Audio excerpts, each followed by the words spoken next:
Welcome everybody to Step 6 of your Financial Freedom Program. On this next tape, you're going to learn how essential it is to trust yourself more than you trust others. You know, when I first became a stockbroker, I have to tell you, I found this thing happening over and over again that just so confused me. I would buy the exact same stocks for all my clients. And what would happen is some clients would make money on that stock and some people would lose money on that stock. And I noticed over the years that the same clients would make money and that the same clients would lose money over and over again. So how is it possible that you can buy one stock for all of your clients, yet some make money on it and some lose money? Well, here's the answer. Those who lost money on it sold at the wrong time. Like take IBM, for instance, which is one of these stocks that I noticed this happening with. I thought it was a great buy at $80 a share. So I called on my clients and said, how about buying 500 or 1,000 shares of IBM? And sure enough, they did.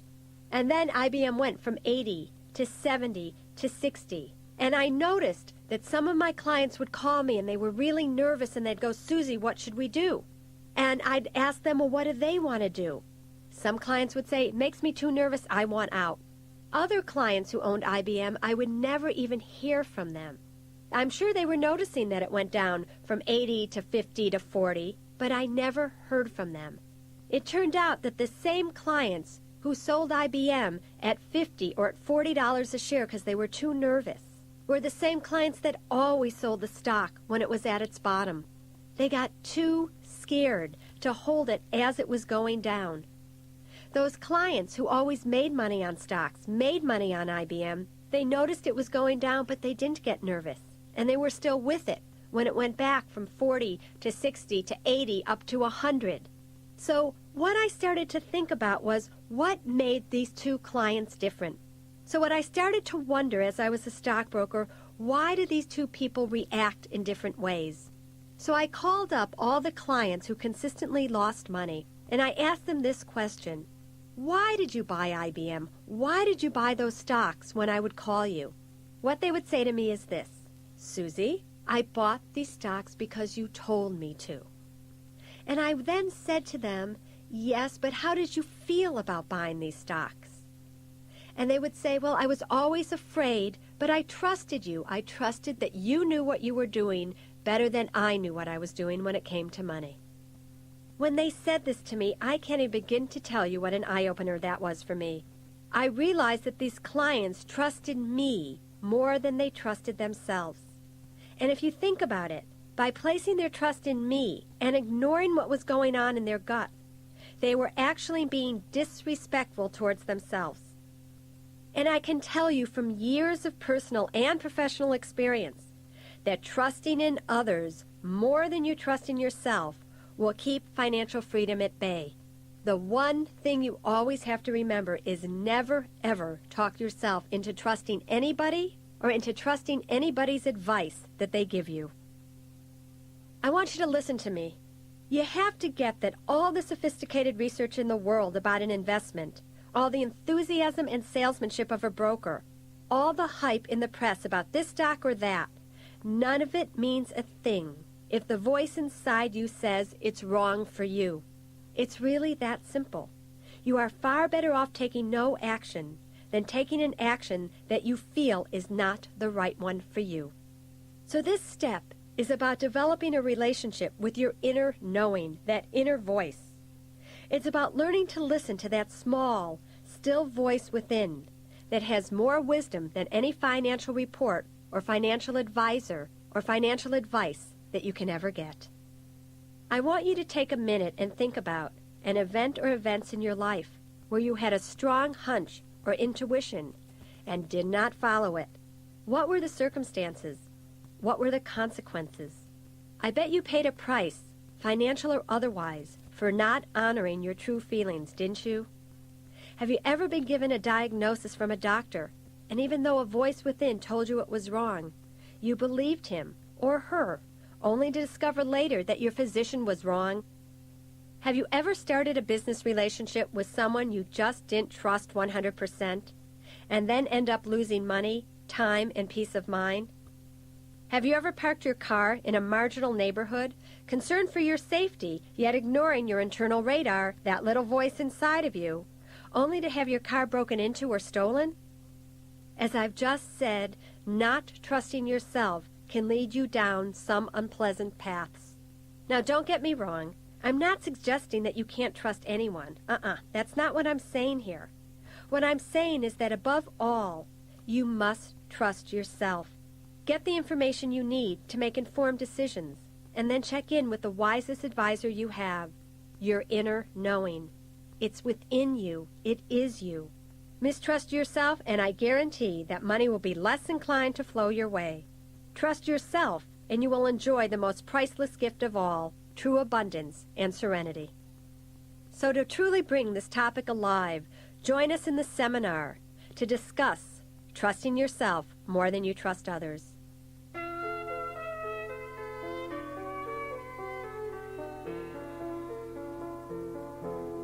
Step 6 of this program, I have to tell you, is one of my favorite steps of this entire process. This step here is key to not only financial freedom, but freedom in itself. This step is called trusting yourself more than you trust others. When it comes to your money, a lot of you are going to want to go to a financial advisor. And you're going to want that financial advisor to take care of you. You're going to hand over to that person one of your most precious assets that you have, your money. You will spend 40 to 60 hours a week working for this money for 5, 10, 15, 20, 30 years, and yet within 5 minutes you will hand it over to a stranger that you know truthfully very, very little about. Each and every one of us has a little voice, and again I'm pointing to my stomach area that I talked about earlier as to where our power comes from. We have a little voice that's inside of us right around our belly button area. And we all call it a little voice, don't we? That little voice told me not to do this. It's not a little voice. It is a huge voice. In fact, I have to tell you, I truly, from the bottom of my heart, have learned to believe that it is the voice of God telling each and every one of us what to do and what not to do. Not only in situations when it comes to relationships or everyday living, but especially when it comes to our money. If we could learn to trust that little voice, and when we go to see a financial advisor and that financial advisor says, I want you to do this, and it doesn't feel right to you, if you could learn to trust that voice rather than the voice of somebody you know nothing about, it would save you from losing a lot of money later on, sometime down the road. Who in this room has gone to an advisor and lost money? It's hard with the past 10 years being what they are. But Mark, you went to an advisor. You lost money by following his or her advice? Yeah, I went with my dad. Of course. When I was in college, and we went to see a life insurance agent. And when you were listening to what that life insurance agent was telling your father, did it feel good? Or can you remember going, I don't know about this? Or were you too young? He explained it 3 times, and I still didn't understand it. Bingo. He explained it 3 times. Mark still didn't understand it. After 3 times of it being explained to you. You're intelligent. You should have gotten it the first time around. But did your father still do that investment? We did the investment, and I started to pay the premiums out of my account right after I graduated college. That's when I started. But when you were paying those premiums, even though you didn't understand it, did it feel right to you? No, because you didn't understand what you were paying all this money for. Right. The end result of that investment was what? The end result is about after 2 or 3 years of paying the premiums, just unconsciously, I stopped because I realized I have credit cards I need to pay down and whatnot. And when I stopped, that policy just went away. I had no value in There it. was no cash value. How much did you pay in those years of premiums? 70 times 36 approximately. So 36 a month? 36 a month. No, 70 a month. 70 a month for 3 years. Right. So close to, 2,000 some odd dollars you paid that went down the drain. Right. Now, if Mark had taken this program before he had gone to see that man, he would be sitting there going, you know what, this doesn't feel right, and you wouldn't have done it because you would have trusted yourself more than you trusted some advisor.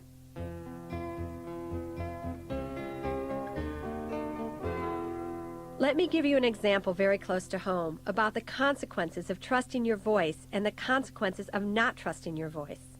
And when I say it was close to home, this story is about an investment that I had with my mother. Now remember, I am the stockbroker and, well, she is my mom. And ultimately, she ended up being a great financial teacher to me. A few years ago, I came across this stock that I really loved, and I thought, here's one that can make me a lot of money. But it was a very speculative stock, too speculative for me to call most of my clients and say, let's buy it. But I bought it for myself, and I called up my ma. I said, Ma, I have this great stock, let's buy it. Now, my mother, as you know, according to our stories, didn't have a lot of money. She doesn't have a lot of money. So she decided, fine, she'll put $5,000 into the stock. We buy it, and the stock immediately starts to go down. And it goes down, and it goes down. And Mama, she's calling me every few weeks and saying, Susie, what should we do? Look at what happened. I followed your advice, and the stock's going down and down and down. And I'd say, Mom, don't worry about it. It's a good stock. It will come back. Remember, Ma, we were making this investment, and if it didn't work out, you were going to be okay with it. Well, the stock went down. It went down as far as a 16th. If it had gone any further down, I'm telling you, that's it. It's bankrupt. It's off the charts. And I watched it stay down there for about a year. And all of a sudden, my mother calls me up one day and she says, Susie, I have this hit. I want to buy this stock. And I said, Ma, are you crazy?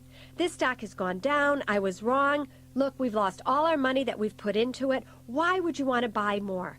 She said, but I just have this feeling, Susie, I know we should. And I said, Ma, I'm asking you not to throw away any more good money on the stock. Well, guess what? Mom didn't listen to me. Mama bought some more on her own. And guess what happened? In the year 1996, that was the % performing stock of every single stock on the stock exchange. It was called Metasys Technology. It was up 686% in just 1 year. It went from a 16th up to 10, up to 20, up to 30, up to 50. It split 2 for 1, which means you get more shares. It redoubled itself. I've never seen anything like it. In the end, because Mommy listened to herself, she ended up making a lot of money. You see, what happened here is Mom went according to her gut, what she truly believed. And at that point in time, I was being governed by my fears. The fears of, I've already lost money for myself. I've already lost money for my mom. I wasn't listening to my gut. I was coming from a place of fear.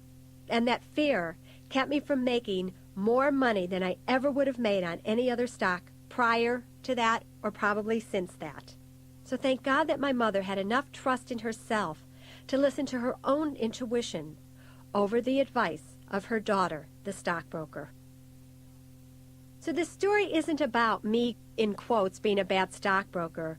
I told it to you so you could understand that stockbrokers are human and that sometimes we're overcome with fear. And therefore we make bad decisions because we too are afraid as human beings. But you're going to hear more about what it's really like to be a stockbroker in just a moment. But what I want you all to do right now is turn to the exercise in our guidebook called Trusting Yourself. First, I want you to read the short hypothetical situations and then circle the responses that best reflect your instinct. Keep in mind that there are no right or wrong answers here. This is an exercise that's designed to help you get in touch with your own inner voice.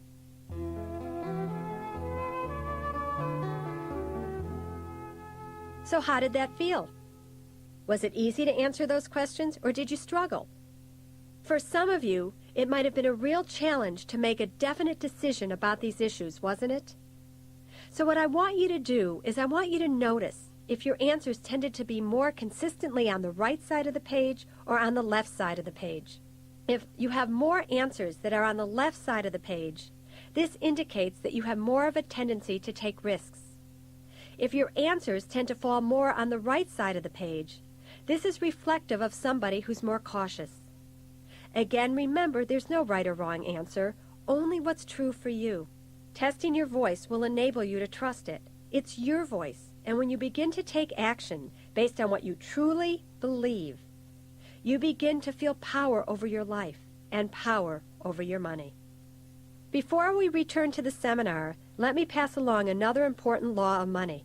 Inner trust first, then outward action. Again, the most important voice in making financial decisions, or any decisions for that matter, is your own voice. It's your own gut. Once you are clear about what's true for you, then you can make wise decisions and take wise actions. Now I want you to enter the realm of the financial advisor, to give you an idea of what it is we do, how we are trained, and why your inner voice should play a leading role in working with financial experts.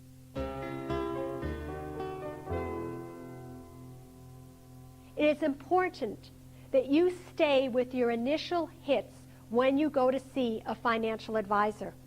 If Mark had listened to his initial hit, which was, and he's too polite to say it, you don't know what you're talking about. And that's what you thought, because if he couldn't explain it to you and you were a college graduate, you were thinking, you don't know, you're from the hole in the ground. But yet he listened to him because it was a financial advisor telling him.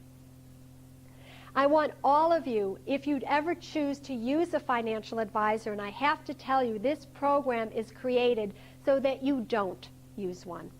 So a lot of times people think, well, Susie, you're a financial advisor. Don't you want people to come see you? No, I have to tell you, you are never going to be powerful in life until you are powerful over your own money.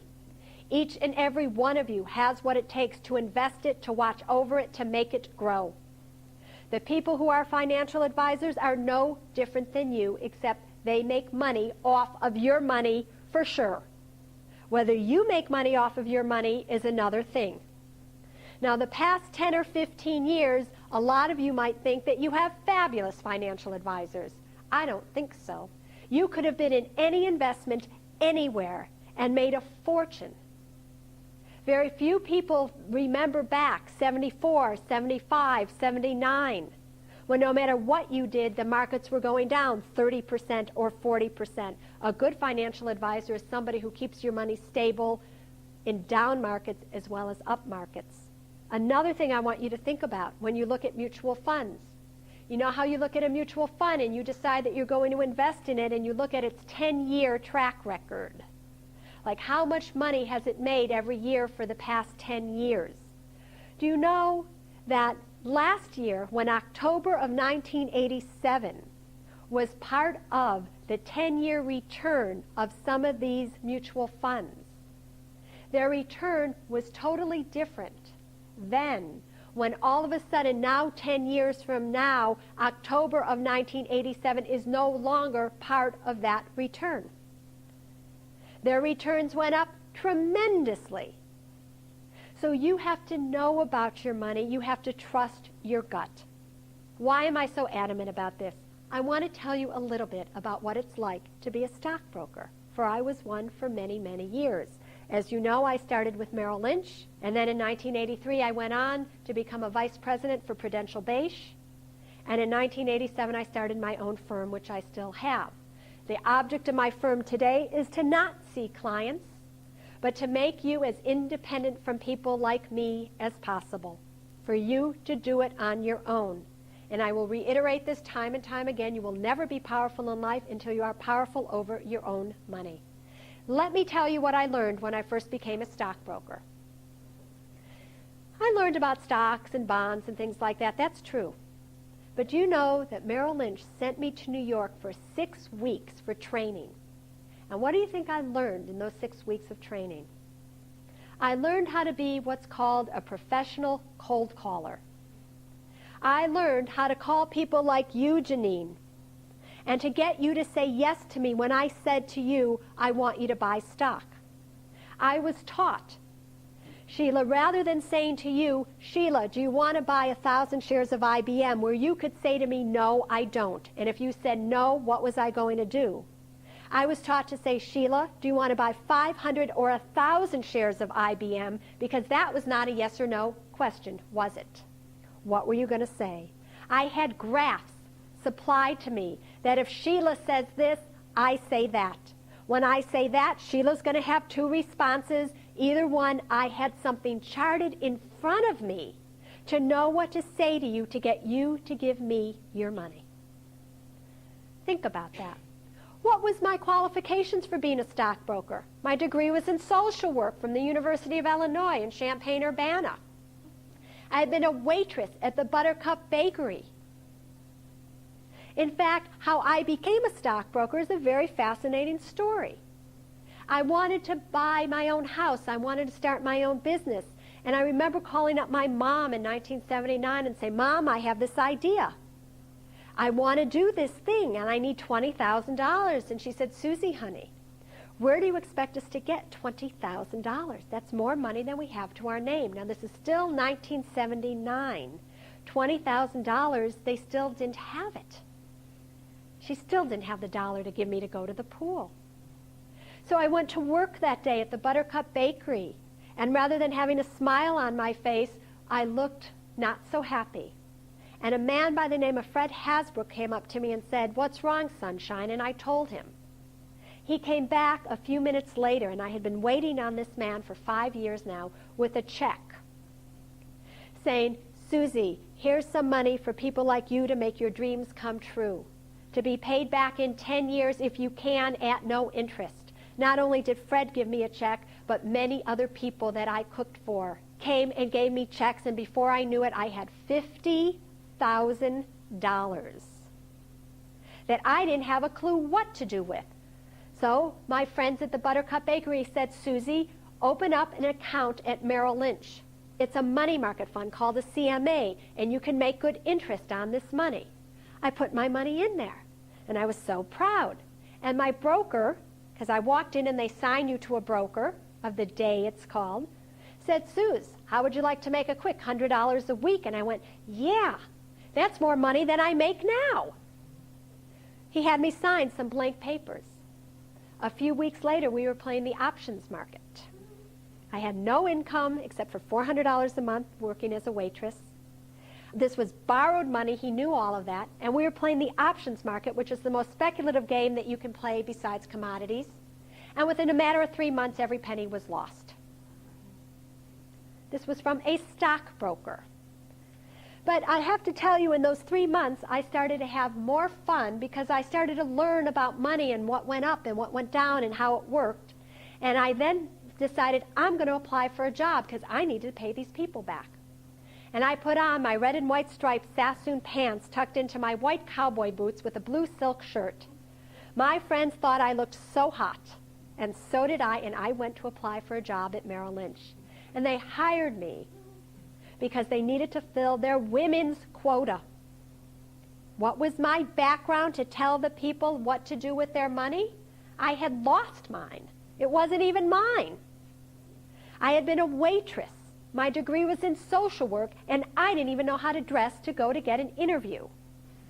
Think about that. And I was telling people like you what to do with your money. What other kind of hidden stories are behind the people who you trust your money to? Do you know that every month at a brokerage firm, the stats come out as to how much money each and every one of you has produced? So I would know if somebody was out producing me. I was put on a quota system. I had to fill these quotas, and there's only 2 ways to make more money when you're a broker. Either get new clients or take your old clients and do something new with their money, whether they should or not. Years ago, when I first started as a broker, not one of you in this room had a choice. If you wanted to buy stocks, bonds, mutual funds, you had to come to somebody like me. I was the only game in town. Today, that's no longer true. You want to buy stocks, you can do so with no commissions through the companies themselves or through discount brokerage firms. You want to buy mutual funds, you don't have to pay a 5% load anymore to a salesperson to sell it to you. You can do it without any load whatsoever. You want research on a stock, go on the internet, go on American Online. They have a program now where you just simply put in the stocks that you're interested in every day. Every day on American Online, they will send you news if there's news on any of the stocks that you're interested in. Think about that. So what are you paying a financial advisor to do for you really? Years ago, when I knew that there was a choice, that you could buy a mutual fund without a commission versus one that was with a commission, it was my fiduciary responsibility to tell you about those funds. If my job as an advisor is to make you money, then how can I tell you to do something that costs you more when you can do something that would cost you less if you just didn't do it through me? But do you understand that your financial advisors can't tell you that? Because if they tell you that, they're out of a job. A lot of you, when I asked you the question, who has credit card debt in here, a lot of you raised your hands. You need that extra 5% that you're going to pay for somebody else's credit card debts for your own debts. And if there's a way for you to do it on your own today, why aren't you? Because nobody is standing up in front of you and telling you that not only can you, but that you should. They're going to make you as dependent on them as possible. Now, is this to say that every financial advisor is horrible? No. There are fabulous ones out there. There truly are.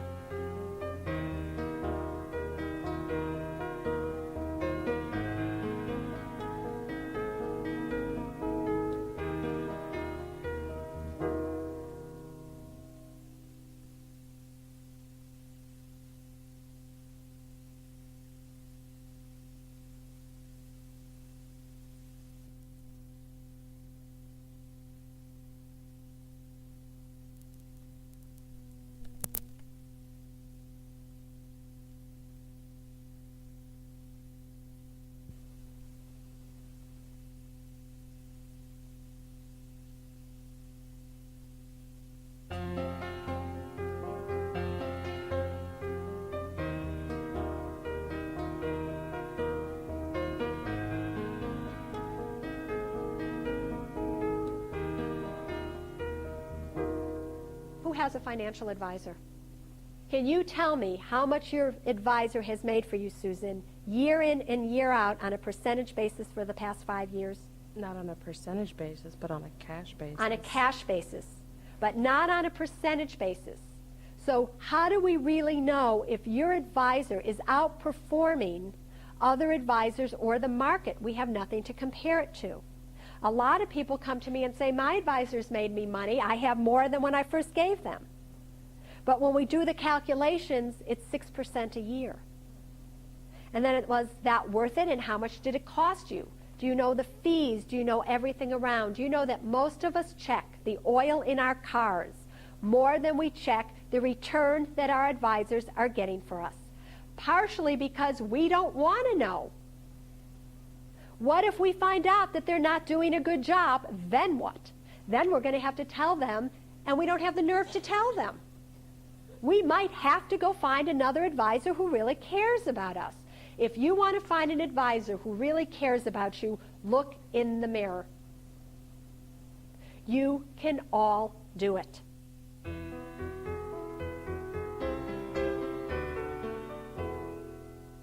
So, you know, there are so many financial advisors out there that you have to choose from, and each one works in a little bit of a different way. So I just want to give you an idea of how financial advisors make their money and the differences between all of us. Basically, there are 4 different ways that financial advisors make their money: fee-based, fee plus commissions, commissions, or registered investment advisors. Now, most of you are familiar with straight commission financial advisors. That's the person who works for a full-service brokerage firm like Merrill Lynch, Dean Witter, IDS, those kinds of firms. The way that they make their money is very simple. You go to see them, they see you totally free of charge. You tell them how much money you have, and they tell you what to do with the money. If they do it for you, they get a commission on everything that they do with your money. I want you to think about that. Do these people have a motive to sell you something? Remember, are they giving you advice that's good for you, or are they giving you advice that's good for themselves? How is it that they get to pay their mortgage? How is it that they're making their living? They're making their living off of telling you what to do with your money. Now, there are some fabulous commissioned brokers out there that give truly honest and good advice. I mean, that's how I started in this business. But there are many more who have their own bottom line in mind rather than yours. The other type of advisor that you probably come across is known as a fee-based advisor. This is a financial planner who you go to see, and they create a financial plan for you. They don't make any of the investments, but they tell you what to do, who to go to, how to do it. But you have to do it on your own. And they simply make a fee based on how much time they spent with you and the materials that they gave you. If you never follow any of their advice, it doesn't matter. They still made a fee. That's how they make their money.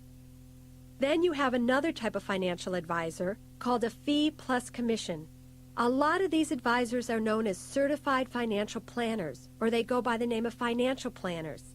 A financial planner is somebody that you go to. They draw up a plan for you. They tell you what to do with your money, and they get paid to give you that advice.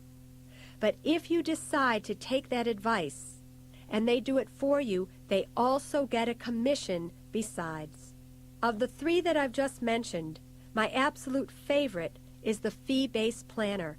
That's unbiased advice.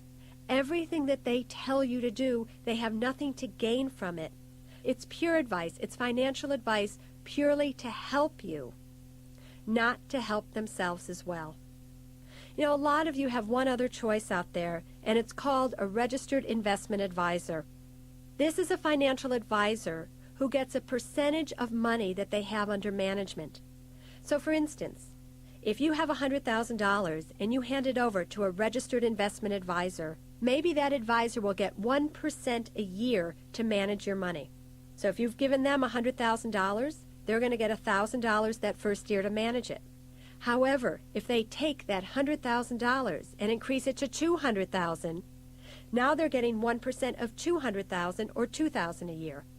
On the other hand, however, if they take that $100,000 and decrease it to $50,000 because they made bad investment choices for you, now they're only getting 1% of that $50,000 or $500 a year. They're on the same side of the fence as you are. Most registered investment advisors don't take commissions as well to trade. The 1% includes commissions, includes transaction fees. It's really, in many ways, a very good deal. I want you to be careful, though, because you shouldn't be paying more than 1.5% a year to an advisor. If you are, then in my opinion, you're paying too much for that. This trend of registered investment advisors has truly been catching on lately. And what a lot of you have to be careful about is you're going to find yourself walking into your brokerage firm and you're going to say, hey, I want my money under management. And what your broker will say is, fine, I'll find a registered investment advisor for you, and we can do that for you right here. And we'll charge you 3% a year to do so. Why are they charging so much? Because the registered investment advisor gets 1%, and the broker is still getting 2% for the registered investment advisor simply to tell the broker what to do with your money. So if you're going to use a registered investment advisor, cut out the middleman. You don't need a stockbroker to do that for you. You can go directly to the advisor yourself. Most registered investment advisors have a minimum that they require for you to have if you're going to use one. And in most cases, it's about $100,000 or up. Should you choose to work with a financial advisor, I have to tell you that there are a number of expectations that I think you have every right to have. Actually, it's more than a right. It's an obligation to yourself and your future, to your money. I want you to refer to the section called Tip Sheet in your guidebook when you are shopping for the right person, and make sure to follow that gut instinct of yours. Don't employ the services, please, I'm asking this of you, of anyone who simply doesn't feel right. Remember, you have to trust that inner voice. If you don't, I'm telling you right now, you're going to end up most likely losing your money.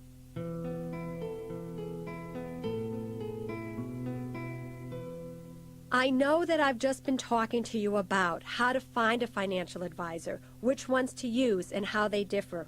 But I have to tell you this. You are never going to be powerful in life until you're powerful over your own money. All of you, each and every one of you, has what it takes for you to invest your own money. It is the goal of my work to make all of you as independent from financial advisors as possible. I want you to understand that you can do it. And not only can you, but I have to tell you, you should. I want to talk to you about how you can make money work for you by investing on your own, and how you can make wise choices based on a solid combination of your inner voice and some basic financial know-how. One of the easiest ways to start when you know nothing about how to invest is by starting off with mutual funds. So you'll note that I've outlined information about the ins and outs of mutual funds in your guidebook, and I've also listed some useful 800 numbers to call to get more information. Let me start now by educating you on what a mutual fund is and what it can do for you and how you can best use them. So what is a mutual fund? It's actually very simple. It's a fund made up of different types of investments. Some funds are made up of all stocks, and that would be known as a stock mutual fund. Some funds are made up of all bonds, and that would be known as a bond mutual fund. Some funds are made up of a combination of stocks and bonds. Some funds invest just here in the United States. Some invest overseas. Some invest as a combination of all things. When you have a mutual fund, you have a professional known as a portfolio manager who is managing the mutual fund for you, on your behalf, so to speak. So the portfolio manager is the one who decides which stocks should be bought, when those stocks should be sold, what combinations, how many shares, which industries. They make all the decisions for you. When you invest in a mutual fund, you are truly getting the best of all worlds. You're getting not only professional portfolio management, but you're owning, in essence, a little sliver of all the stocks or bonds or whatever the investments are in the mutual fund that you've decided to invest in. So let's say all you have is enough money to buy one mutual fund. It's not like you put all your eggs in one basket, because within that mutual fund, there are hundreds of stocks that are diversified for you. So truly you have diversification even though you own just one mutual fund. There are many different kinds of mutual funds. You know, when I first started in this business, about 20 years ago, there were only 300 mutual funds on the market. Today, as we sit here speaking in 1998, there are over 7,000 mutual funds, and that number is growing. So how do you know which mutual fund you should buy? So let me now just give you a little bit more of an education as the different types of mutual funds that you might want to consider.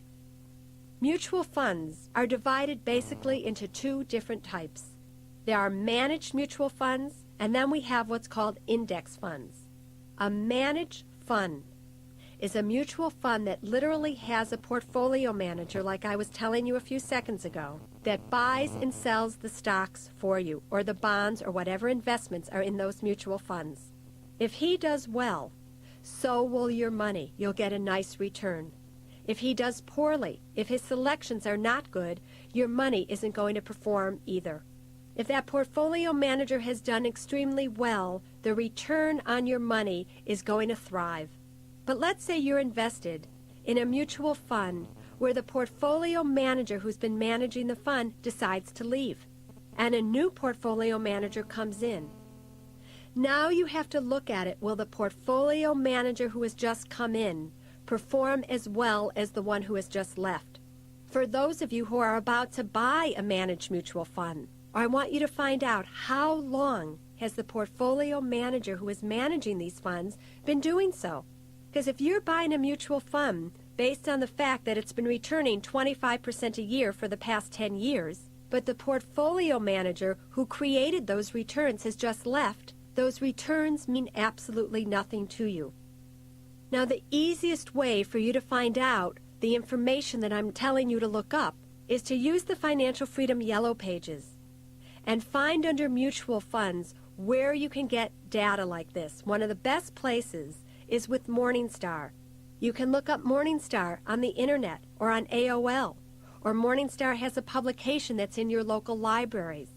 Morningstar is a service that rates all mutual funds, that tells you about the portfolio managers, the goals of the funds, the fees of the funds, everything you would ever want to know. Please use this resource. Now, all managed mutual funds are compared to an index. So if you have a portfolio manager, you need to know, is he or she performing as well as the index that they're compared to? Every mutual fund is compared to its own index, like a barometer, so to speak. Growth funds are compared to what's known as the Standard & Poor's 500 index. The index is made up of 500 stocks. It's not like somebody buys or sells those stocks on the index. They're just 500 stocks. If those 500 stocks go up, the index goes up. If those 500 stocks go down, the index goes down. You would think, wouldn't you, that if you had a mutual fund that had a portfolio manager who was buying stocks and selling stocks and timing this portfolio and working with your money, that they would be able to perform better than an index that nobody manages, trades, sells, buys, or does anything with. If you were to compare the return that you've been getting on your mutual funds with the Standard & Poor's 500 index in that same year, what you would want to see is that your mutual fund has done better than the index. If you don't know which mutual fund to buy, you can't decide which portfolio manager you want to go with or which family of funds, pick out an index that you want to follow, such as the Standard & Poor's 500 index, and buy a mutual fund that buys the entire stock market like that. In your guidebook, I go through this for you in great detail, and I have this all in writing, so use it. Use your guidebook to help you get through everything I just said, and to remind you of the things that you need to know. I've also listed telephone numbers of good mutual funds for you to call.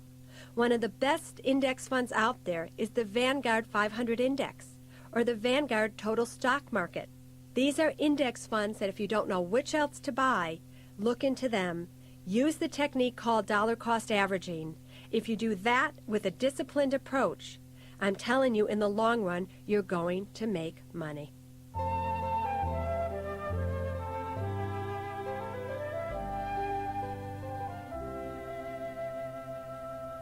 One other thing you should remember when it comes to mutual funds.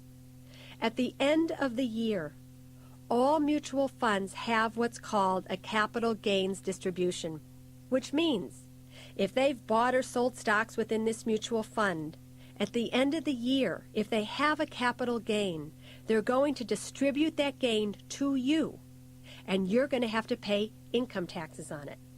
Now, in a mutual fund, you can't control when that capital gain is distributed. If they have one, it's going to be distributed, and it may not be in a year that's good for you. Maybe your tax bracket is already too high. So what you have to look at when you're looking at these mutual funds is look at how much money they distribute at the end of the year. Do they have a high portfolio turnover, which means that they're constantly buying and selling stocks? Because if they are, it's very possible that you're going to get hit very hard at the end of the year with the capital gains tax. That's another reason, by the way, that so many people like index funds, because there isn't the buying and the selling of these stocks, so at the end of the year, there's hardly any capital gains tax distributed to you. So you don't have to worry about how much money you're actually going to have to give up in taxes, especially in a year that maybe you don't want to. The last thing, and to me probably one of the more important things, is how much does it cost you to buy a mutual fund? Well, that will depend on who's selling it to you. Mutual funds are divided into 3 categories: load, no load, and 12B1 funds. When I first started as a financial advisor, all mutual funds were loaded funds, which means they had a commission on it. And the commission was anywhere from 5 to 8%. So if you came in and you invested $10,000 in a mutual fund, and the commission or the load was 5%, I'm the one who got that $500. Now I want you to think about this. I was not the portfolio manager. I did not make the decisions of which stocks to buy, which stocks to sell. In fact, I had absolutely nothing to do with that fund from that point on. So I made 5% on you simply to tell you which mutual fund to buy. Now, if you think about that, this is what it means to you, is that your fund had to go up 5% in value simply for you to break even. It's like starting a race like you're a horse, and you're starting 5% back from all the other horses simply because I told you to do so. Today, that's no longer true. You can buy mutual funds that don't have any commissions on them. They're known as no-load funds. The difference is a financial advisor in most circumstances can't sell you one of these no-load funds. If you want to buy one, you have to do it through the discount brokerage houses like Charles Schwab or Fidelity or Quick and Riley. Or maybe you want to do it directly through the mutual fund company itself, like Vanguard or T. Rowe Price. Now, a lot of people will say, but Susie, don't mutual funds with a load perform better than mutual funds with a no load? I don't think so. Why would they? It's the portfolio manager and how that portfolio manager performs, which is what you're looking at. All mutual funds pay their portfolio managers. Most portfolio managers make anywhere from 0.25% a year of money they have under management up to 2% a year. So if that portfolio manager is making 2% a year and he happens to return 12% on the money in that account, you're going to end up with only 10% because 2% goes to pay him. But the 5% that you guys paid to me as a sales load, I had nothing to do with that return. So why would it impact the performance of the portfolio manager? It does not. So today, when I buy mutual funds, the only kind of mutual funds I buy for myself are no-load funds. Now, there's another type of mutual fund that a lot of you have probably been exposed to, and that's known as a 12B1 fund. And this fund was created by full-service brokerage firms to, in essence, disguise itself as a no-load fund. But it really isn't a no-loaded fund. A no-loaded fund, just to briefly recap, is a fund that doesn't cost you to buy, it doesn't cost you to get out of. You can get your money back at any time, and you're not going to pay a sales charge. So if you were to invest $10,000 in a no-load mutual fund, and 2 seconds later you wanted your money back, you could get your $10,000 back. These 12B1 funds work like this. You invest $10,000, and your broker tells you, as long as you keep your money in there, 5, 6, 7 years, each fund will be different according to the length of time. But if you keep your money in there, let's say 7 years, then you won't have to pay any commissions whatsoever. But then they'll tell you, don't you plan to keep your money in there that long anyway? So what difference does it make? And you think to yourself, okay, I'll do that. All 12B1 funds have what's known as a surrender charge attached to them. And if you don't stay in the fund for the number of years that are required, that surrender charge will apply to you. So for instance, your broker will say to you, all right, you need to stay in this 12B1 fund for at least 7 years. And your surrender charge will decline by 1% a year, so that after 7 years it goes to 0. So if the first year, if you wanted to take your money out, you would be charged a 7% fee to do so. 3 years later, let's say in your third year, you wanted to take your money out. The surrender charge would have gone down by 1% for each one of those years, so now the surrender charge would be 4%. Do you see how over the years the surrender charge is going down? Why does the surrender charge go down? Let me tell you. When you purchased this fund, the advisor who sold it to you was paid by the brokerage firm that they worked for a 5, 6, or 7% commission to sell it to you. The brokerage firm fronted the commission to the broker. The brokerage firm wants that money back that they paid to the broker. Who's paying them back? You are. How are you paying them back? If you were to look in the prospectus that comes with the mutual fund, you would see under charges that the 12B1 funds have what's known as a 12B1 charge, and that charge is 1% a year. Who's paying that 1%? You are. So if the portfolio manager happens to return 12% on the stocks that are in that portfolio, you're only going to get 11% back because 1% goes to the brokerage firm to pay them back for the money that they paid the broker. Am I making sense? So it doesn't matter if you stay in there 7 years. It doesn't matter if you stay in there 5 years. What matters is that 1% of the money that your money should be earning is going to repay the brokerage firm for the money they fronted to that stockbroker. In essence, it truly is a loaded mutual fund, whether you know it or not. How do you know if you have a 12B1 fund or a loaded fund or a no loaded fund? Very simple.